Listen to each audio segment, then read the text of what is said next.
Good afternoon and welcome to the post-lunch session of the Captive Power Series 2009. This particular conference is being held in Bhubaneswar on the 16th of September, being organized by the Independent Power Producers Association of India. And we have with us one of our speakers for the conference, Dr. P.K. Mishra, who is the chairman of the Gujarat Electricity Regulatory Commission. Sir, we'd like to know, given the fact that Gujarat has experienced rapid industrialization in the past few years, power generation has also gone up significantly and could be said to be one of the contributing factors for industrialization. What can the rest of India learn from the electricity experience of Gujarat, particularly the way in which the power sector in Gujarat is being regulated? So Gujarat, of course, has a long tradition of focusing on infrastructure like power, road, and so on. And Gujarat also has a long tradition of private sector participation in power. For example, the Ahmedabad Electricity Company and Surat Electricity Company, they are there for the last almost a century. Gujarat has also increased the generation capacity. For example, right now it has a capacity of about 11,000 megawatt, and it will go up to 19,000 megawatt in another 3 years' time. One area where Gujarat has done well is to supply the quality of power, the stability of power. For example, I have been in Gujarat for many years. 5 years ago when I went to Delhi, for the first time we had to purchase a stabilizer because we never used a stabilizer in Gujarat. So the quality of power is also extremely important. So two things one can learn that provide incentive to the private sector. Even before reform also, as early as in 1989, some industries in Gujarat, they joined together along with one public sector industry and also with the then GEB to set up a captive power plant to supply power to their own units. So this was the first example of captive power, group captive and open access in some sense. Even in the 1998 also, means 10 years ago, Gujarat had, before the new act also, Gujarat had the concept of group captive, wheeling charges and so on. Most recently, what Gujarat has done, probably the pioneering effort in the whole country, separating rural feeder to two parts. One is agricultural feeder, the other one is domestic feeder.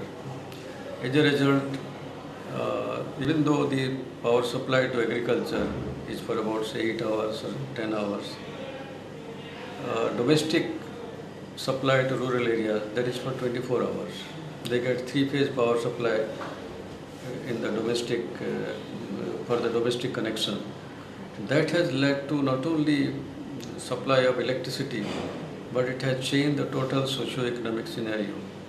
Whereas in many other states, because you can't supply 24-hour power to agriculture, whether it is Punjab, whether it is Haryana, Gujarat or anywhere. Gujarat also for a long time it was like that, only about 8 hours, 10 hours. And when there is no supply to agriculture, the domestic supply was also not there. Even in the evening, the peak hours, there will be no electricity in the villages, students can't read. And that is the situation in most other states even today. But about 5 years ago, Gujarat decided, though that time I remember even the engineers or the bureaucracy, all of them opposed. They say it is unrealistic, it will be very expensive, but somehow it was introduced. And now everybody can see the benefit. There is a lot of socio-economic benefits. Some industries, small industries have come up in rural areas. Now even the Planning Commission has said that all other states should follow this example. So it's a case where the electricity, what we call power to all, so that has really materialized in the real sense. And almost all villages in Gujarat now, not only they are electrified, but also it is possible to supply regular power to domestic sector in Gujarat. This has led to a lot of socio-economic development. So in this scenario, what is the role of the Regulatory Commission? How can the Regulatory Commission also help in driving development rather than just being an adjudicator of the entire system?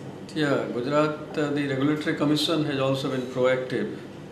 On the one hand, there has not been much increase in tariff for the last 5-7 years. Of course, Gujarat being a western state and getting fuel from eastern India, the fuel surcharge and power purchase surcharge has gone up, no doubt about it.